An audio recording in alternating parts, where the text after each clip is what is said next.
আসসালামু আলাইকুম সবাইকে। সবাই কেমন আছো? আশা করছি প্রত্যেকে ভালো আছো। আজকে আবারও তোমাদের জন্য নতুন একটি ভিডিও নিয়ে আসলাম। তোমরা দেখতেছো লাবিব 121 অফিসিয়াল। আমি তোমাদের সাথে রয়েছি লাবিব ইসলাম। আজকের ভিডিওতে আমি আলোচনা করব নতুন শিক্ষামন্ত্রী অটোপাস দিবে এইচএসসি 2024-কে। তো এই বিষয় নিয়ে আজকের ভিডিওতে থাকছে বিস্তারিত। ইতিমধ্যে তোমরা ভিডিওর টাইটেল থাম্বনেল দেখে বুঝে গেছো যে আজকের ভিডিওতে কী নিয়ে আলোচনা করা যাচ্ছে। তোমরা যারা 2024 সালের এইচএসসি পরীক্ষার্থী রয়েছে তোমাদেরকে এই বিভিন্ন যে ইউটিউব চ্যানেলগুলো রয়েছে তারা কিন্তু তোমাদেরকে বিভ্রান্তিত করছে, তোমাদেরকে মিথ্যা আশ্বাস দিচ্ছে, তোমাদেরকে বলতেছে আন্দোলন করো, এটা চাও সেটা চাও। তো এই বিষয় নিয়ে শিক্ষা বোর্ড থেকে কি বলেছে এবং যৌক্তিকতা কি, আসলে তোমাদের 2024 সালের এইচএসসি পরীক্ষার্থীদেরকে কি দেওয়া হবে, অটোপাস দেওয়া হবে নাকি পরীক্ষা নেওয়া হবে বা কীভাবে তোমাদের রেজাল্টটা প্রস্তুত করবে, এই বিষয় নিয়ে সর্বশেষ আপডেট তথ্য জানানোর চেষ্টা করব। আজকের ভিডিওটি অত্যন্ত গুরুত্বপূর্ণ, কেউ মিস করবে না, সবাই সম্পূর্ণ দেখো। তাহলে আশা করছি তোমরা অনেক কিছুই জানতে পারবে এবং অনেকটাই দুশ্চিন্তা মুক্ত হবে, অনেকটাই ভালো লাগবে তোমাদের কাছে আজকের এই নিউজগুলো শুনে।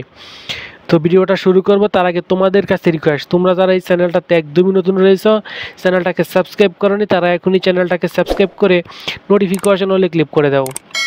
আর যারা আগে থেকে চ্যানেলটাকে সাবস্ক্রাইব করে রাখছো তাদেরকে অনেক অনেক ধন্যবাদ। তো চলো আজকের ভিডিওর মূল আলোচনায় যাওয়া যাক। ইতিমধ্যে এইচএসসি 2024 পরীক্ষার্থীদেরকে নিয়ে অনেক ধরনের কিন্তু নিউজ হচ্ছে, অনেক ধরনের কথাবার্তা হচ্ছে। সেক্ষেত্রে সবচাইতে বেশি যে নিউজগুলো আমরা দেখতে পাচ্ছি সেটা হলো যে অটোপাস, তোমরা অটোপাসের জন্য আন্দোলন করো, অটোপাস পেয়ে যাবে তোমরা। তো দেখো তোমরা কিন্তু বেশ কয়েকটি পরীক্ষা দিয়েছো, এখন অটোপাসটা কাদের জন্য ভালো হবে? যারা একদমই দুর্বল ছাত্র, ফেল করবে বা রেজাল্ট খারাপ করবে, তাদেরকে অটোপাস দিলে তারা খুশি হবে। কিন্তু দেখা গেছে যারা ভালো ছাত্র, সারা দিন রাত পরিশ্রম করে লেখাপড়া করেছে, প্রাইভেট পড়েছে, অনেক টাকা খরচ করেছে লেখাপড়ার জন্য, তাদের রেজাল্টটা যদি এখন অটোপাস চলে আসে তাহলে সকলের রেজাল্ট কিন্তু একই সমান হয়ে যাবে, তাহলে এটার মূল্য কিন্তু তত বেশি থাকবে না। সেই ক্ষেত্রে শিক্ষা বোর্ড থেকে যে নোটিশ দিয়েছে, আমরা যদি নোটিশটা দেখি, তো শিক্ষা বোর্ড থেকে এইচএসসি 2024 নিয়ে যে নোটিশ দিয়েছে সেখানে কিন্তু তারা বলে নাই যে অটোপাস দেবে। সেখানে তারা বলছে যে পরীক্ষা 11 আগস্ট থেকে যে পরীক্ষার রুটিনটা ছিল সেটা স্থগিত করেছে এবং পরীক্ষা কবে থেকে শুরু হবে সেটার জন্য তারা জানিয়ে দিবে নিউজ মাধ্যমে। তারা কিন্তু বলে নাই যে অটোপাস দেবে বা কোনো কিছু। তো আমরা কিন্তু সর্বদা চেষ্টা করতেছি যেন ছাত্রদের, যেহেতু উত্তরপত্র পুড়ে গেছে, তারপরে প্রশ্ন পুড়ে গেছে, এখন আমরা যে বিষয়টা নিয়ে চাইতেছি সেটা হলো যে যেন ছাত্রদেরকে যেন একটু সুযোগ দেওয়া হয়, পরীক্ষা নেওয়া হোক, ঠিক আছে, নতুন প্রশ্ন তৈরি করলে প্রশ্নগুলো যেন মোটামুটি অনেকটাই সহজ থাকে। যেহেতু অনেক ধরনের ঝামেলা হয়েছে, ছাত্রদেরকে একটু সুযোগ দেওয়া হোক এবং খাতাগুলো যেন নর্মালভাবে দেখে একজন মোটামুটি ভালো ছাত্র সেই যেন সহজে পাশ করতে পারে এবং অনেকেই যেন এ প্লাসটা পায়। তো সেই ক্ষেত্রে তোমাদের 2024 সালের এইচএসসি পরীক্ষার খাতা পুড়ে গেছে, প্রশ্ন পুড়ে গেছে। তো খাতা প্রশ্ন কি তোমাদের সকল পরীক্ষার পুড়ে গেছে নাকি? মাত্র কয়েকটা পরীক্ষার খাতা প্রশ্ন পুড়ে গেছে, হয়তো বা 2টা পরীক্ষার খাতা প্রশ্ন পুড়ে গেছে। তো সেই 2 পরীক্ষার মধ্যে তোমাদের সকলকে পাস দিয়ে দেওক, এটাও তো হতে পারে। তোমরা তো এভাবেও চাইতে পারো যে আমাদের যে পরীক্ষাগুলোর খাতা পুড়ে গেছে সেই পরীক্ষাগুলো আমরা পুনরায় দেব না। আর আমার যতটুকু ধারণা, যতটুকু আমি তাদের সাথে বুঝতে পারলাম এবং নিউজ মাধ্যমে যতটুকু জানতে পারলাম যে আসলে তোমাদের এক পরীক্ষা 2বার নিবে না, যে পরীক্ষা তোমরা দিয়ে ফেলেছ সেই পরীক্ষা আবার নিবে না, যতটুকু ধারণা করতেছি। সেটা কোনোভাবেই সম্ভব না, দিলে অটো পাস দিয়ে দেবে, নয়তো বা যে সাবজেক্টগুলো শুধুমাত্র খাতা পুড়ে গেছে অর্থাৎ উত্তরপত্র পুড়ে গেছে সেইগুলোতে অটো পাস দেবে। এবং যে বাকি যে পরীক্ষাগুলো রয়েছে, বাকি পরীক্ষাগুলোর মধ্যে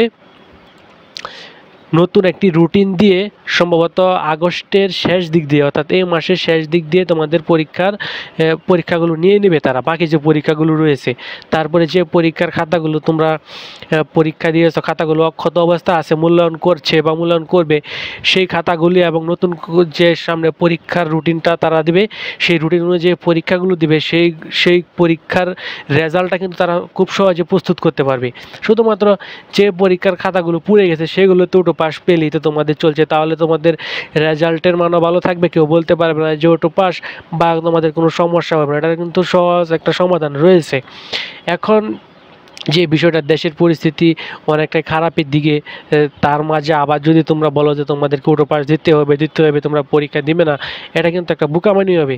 অটো পাসের এত বেশি মূল্যায়ন না, যারা অটো পাস পেয়েছে তারা কিন্তু কখনোই মন খুশি থাকবে না, কারণ এত কষ্ট করে লেখাপড়া করার পর যদি অটো পাস হয়ে পড়ে, সকলের রেজাল্ট যদি একই সমান থাকে, যে বেশি পরিশ্রম করছে তারও রেজাল্ট, যে কম পরিশ্রম করছে লেখাপড়াই করে নাই তারও রেজাল্ট সেম হবে, তাহলে কিন্তু এটা কীরকম জানি একটা দেখায়। তো আমার মতে যে আমি যেটা বলছি যে সাবজেক্টের খাতাগুলো পুড়ে গেছে সেই সাবজেক্টগুলোতে শুধুমাত্র অটো পাস দেওয়া হোক এবং বাকি পরীক্ষাগুলো তারা দ্রুতভাবে নিয়োগ। এখন প্রশ্ন হলো, বাকি পরীক্ষাগুলো যদি তারা প্রশ্ন তৈরি করে দ্রুত নিতে চায়, তাহলে কিন্তু দেখা যাবে যে আগস্টের শেষ দিক দিয়ে নিতে হবে, কারণ তোমাদের যে প্রশ্ন পুড়ে গেছে সেই প্রশ্নগুলো তৈরি করতে হবে।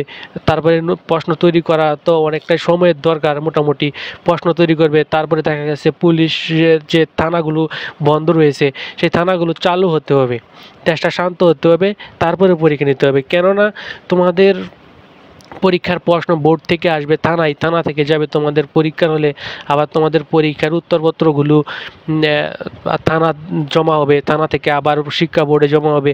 এভাবে কিন্তু প্রশাসনের লোকদের কিন্তু অনেক হেল্প প্রয়োজন। সেক্ষেত্রে থানাগুলো চালু হতে হবে, দেশটা মোটামুটি একটা সাধারণ অবস্থায় আসতে হবে। তবে চিন্তার কোনো কারণ নেই, তোমাদের সঠিক একটি সমাধান যেটা ভালো হয় সেটাই তারা দিবে। তবে অটো পাস পাওয়ার সম্ভাবনা খুবই কম, অটো পাস দিবে না, এটা আমি যতটুকু ধারণা পেয়েছি। অটো পাস তোমাদেরকে দিবে না, অটো পাস দিলে এতদিনে তোমাদেরকে জানিয়ে দিত যে অটো পাস দিয়ে দেবে, বাকি তোমাদেরকে সময় আটকিয়ে রাখতো না, কারণ তোমাদের ইউনিভার্সিটিতে ভর্তি হতে হবে, তারপরে আবার সামনে কিন্তু এসএসসি পরীক্ষা চলে আসবে। সেই কাজগুলো বিবেচনা করে কিন্তু তোমাদেরকে এতক্ষণ আটকিয়ে রাখা হতো না। ইতিমধ্যে কিন্তু তারা নিউজ করে দিত যে অটো পাস দিয়ে দেবো। যেহেতু এখন পর্যন্ত অটো পাস দেয় নাই এবং শিক্ষা বোর্ড থেকে যে নোটিশ দিয়েছে সেখানেও কিন্তু বলা হয়েছে স্থগিত পরীক্ষা সমূহের সময়সূচি বিজ্ঞপ্তির মাধ্যমে পরবর্তীতে জানিয়ে দেওয়া হবে। এখানে এই নোটিশটা দেখলেই কিন্তু বোঝা যাচ্ছে যে আসলে অটো পাস দেবে না, যে সামনে যে পরীক্ষাগুলো হবার কথা সেগুলো রুটিন প্রকাশ করবে, রুটিন দিবে। তবে আমি ধারণা করতেছি শুধুমাত্র যে সাবজেক্টের খাতাগুলো পুড়ে গেছে অর্থাৎ উত্তরপত্রগুলো পুড়ে গেছে সেগুলোতে সম্ভবত তোমাদেরকে অটো পাস দিয়ে দিতে পারে। তবে যাই হোক, তোমাদের ভালোর জন্যই হবে যা কিছুই হয়, যেহেতু সব কিছু পরিবর্তন হয়েছে, বাংলাদেশ নতুন করে স্বাধীন হয়েছে, সব কিছুই সুন্দরভাবেই হবে আশা করছি আমরা। এটা নিয়ে এত বেশি টেনশন করার কারণে তোমরা সামনে যে পরীক্ষাগুলো এই এতদিন তো প্রিপারেশন নিয়েছো, আর একটু ভালো করে প্রিপারেশন নিতে থাকো, যেন পরীক্ষা হলে সুন্দর মতো যেন পরীক্ষাগুলো দিতে পারো। তবে অটো পাসের আশাটা একটু কমই করো, কম করে লেখাপড়ায় মনোযোগ দাও, তাহলে ভালো হবে। অটো পাস পেতেও পারো, কিন্তু সম্ভাবনা খুবই কম অটো পাস পাওয়ার। অটো পাস পাওয়ার সম্ভাবনা থাকলে এতক্ষণে তারা জানিয়ে দিত যে অটো পাস হয়ে যাবে। তো তোমাদের নতুন শিক্ষামন্ত্রী, সেটা আমি একটু বলে দিই নামটা। তোমাদের নতুন শিক্ষামন্ত্রী হলো জনাব আদিলুর রহমান খান, এবং প্রধানমন্ত্রী তো তোমরা জানোই ডক্টর মোহাম্মদ ইউনূস। তো এই ছিল আজকের ভিডিও ভালো লাগলে অবশ্যই একটা লাইক দিয়ে দিও, এবং চ্যানেলে নতুন হয়ে থাকলে চ্যানেলটিকে অবশ্যই সাবস্ক্রাইব করে রাখো পরবর্তী আপডেট তথ্য পাওয়ার জন্য। ধন্যবাদ সবাইকে।